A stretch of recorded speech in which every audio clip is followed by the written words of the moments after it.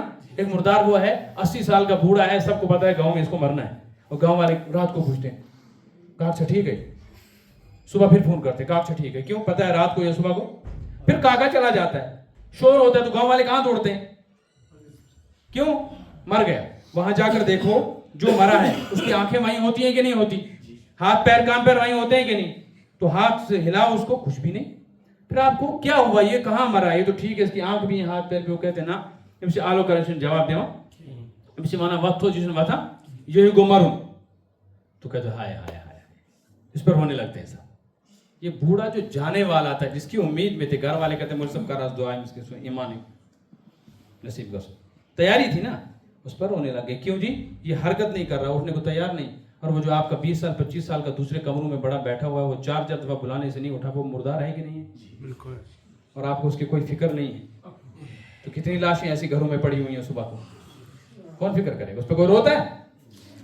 اس لیے میرے بزرگوں دوستو اپنی آخرت کو خود سوچیں, اپنی اولاد کی آخرت, ان کے فیوچر کو خراب ہونے سے بچائیں. فیوچر شروع ہوگا مرنے سے, اگر الٹے لٹک گئے تو کوئی چھڑا نہیں سکے گا, اور بچ گئے تو کسی کی واہ واہ کی ضرورت نہیں. اور یہاں تو اندھے بھی, آنکھ والے بھی, بے روزگار بھی, دولت مند بھی, وہی 50 سال کی زندگی گزار کے قبرستان پہنچ جائے. اللہ مجھے آپ کو یہ بات سمجھنے کی توفیق نصیب فرمائے، جو کچھ کہا گیا ان باتوں پر عمل کی توفیق نصیب فرمائے۔ اللہ تبارک و تعالی ہم سب کو توحید پر قائم دائم رکھے، اللہ تعالی ختم نبوت پر ہمیشہ قائم دائم رکھے، اور